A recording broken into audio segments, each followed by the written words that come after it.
صبح روز دوم پوستش بهتر شده بود، اما این فقط اول راه بود.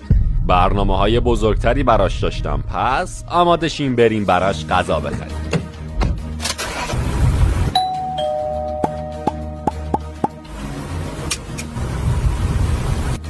یه پرسه کامل براش غذا گرفتم. آفتاب پرستا زیاد غذا میخورن، پس مطمئن بودم همه اینا رو میخوره. اما هر چقدر که تلاش کردم به همشون دست رد میزد. در عوض رنگشو تغییر میداد که این مثل فوش دادنه. انگار رو کرده به همو داره میگه برو گم شو بد تغییر رنگ آفتاب پرستا برای اعلام احساساتشون هم کاربردیه. وقتی سبز میشن یعنی خوشحالن، وقتی آبیان یعنی هیجان زدن، و وقتی نارنجی میشن یعنی عصبانیان، وقتی هم این شکلی میشن یعنی دارن فتوشاپ میشن.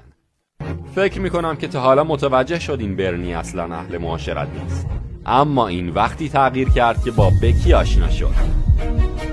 بکی آفتاب پرست ماده منه که مدتها تنها مونده بود. اون به یه جفت نیاز داشت و فقط برنی میتونست خلاهای زندگیشو پر کنه.